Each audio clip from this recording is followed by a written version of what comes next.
Next up, we've got 9x squared plus 18x plus 13 equal to 0. I don't have a GCF because that 13 is messing it up. All right, so let's start looking. A is 9, B is 18, and C is going to be 13. All right, so my discriminant, right, B squared is going to be 18 squared minus 4 times 9 times 13.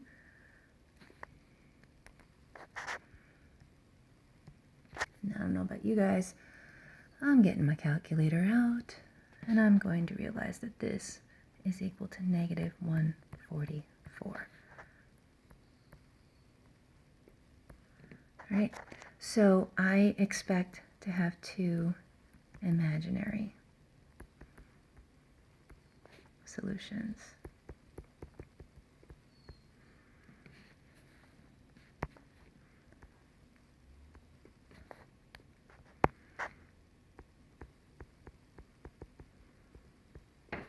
And then the method for finding that is going to be either completing the square or quadratic formula.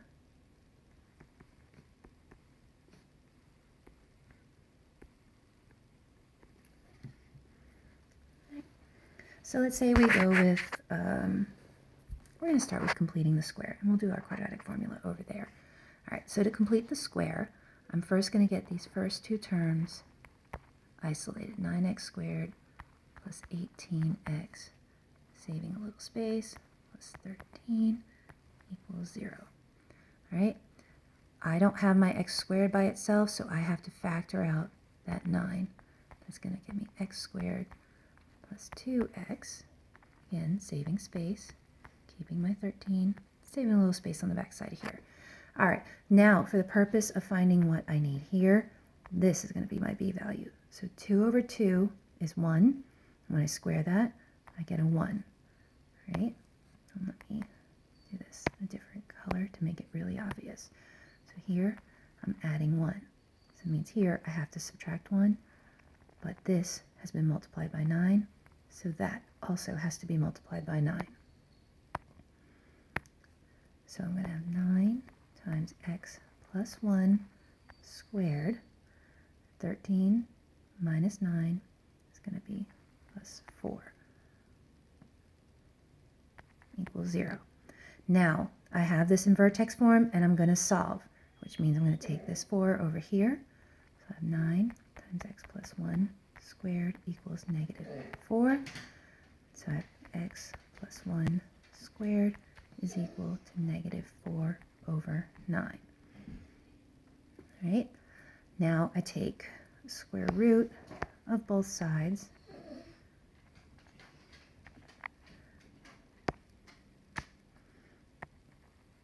And that is going to give me x plus 1 equals plus or minus 2 over 3i. Right? Now, I'm getting that I because I have a negative. 4 and 9 are both perfect squares, so if I take the square root of 4 over 9, I get the square root of 4 over the square root of 9, or 2 over 3. Right? Last thing I need to do is move that 1 over. And this is going to give me x is equal to negative 1 plus or minus 2/3 I.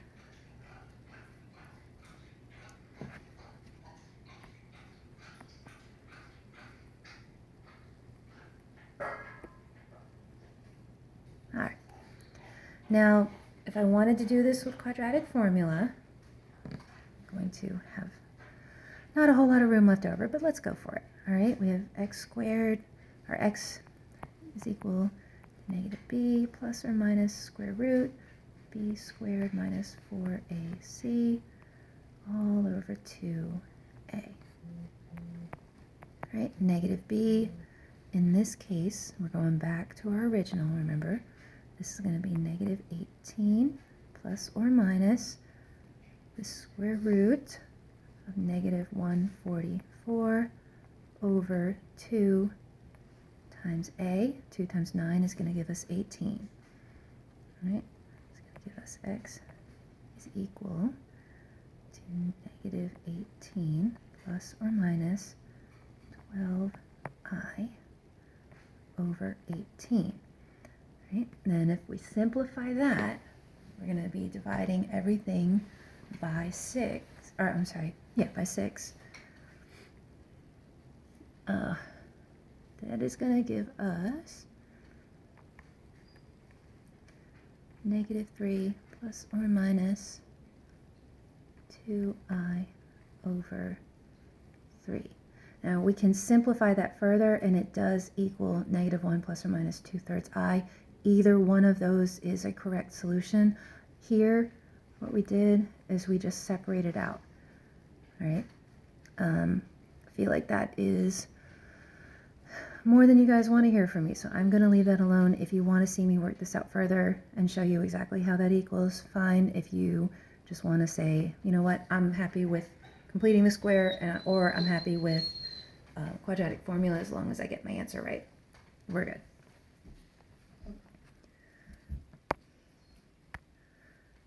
All right, next example. We are still not in standard form, so I'm going to be moving this over there because I like having my x squared term positive. So 3x squared minus 6x plus 1. I also like putting them in order. All right. So here my a is going to be 3, b is negative 6, and c is 1. All right. So my discriminant, b squared minus 4ac, is going to be negative 6 squared minus 4 times 3 times 1. This is going to be equal to 36 minus 12, which is 24.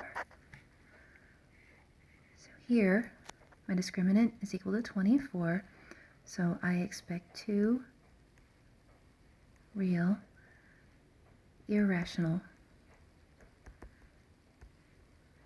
roots. Right? And then I'm just going to go ahead and pick one method for solving this because I don't like running out of room. I'm going to pick, I don't feel like factoring that, so I'm going to pick quadratic formula. So x is equal to negative b plus or minus the square root b squared minus 4ac all over 2a.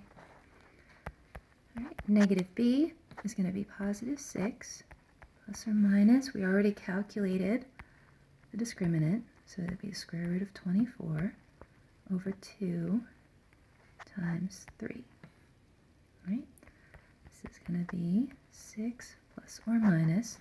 Now if you remember, 24 is the same thing as 4 times 6. Right? So we can pull out that 2 times the square root of 6. It's going to be over 6. Right? These are all divisible by 2, so we can simplify that to be 3 plus or minus the square root of 6 over 3. And that is going to be our answer.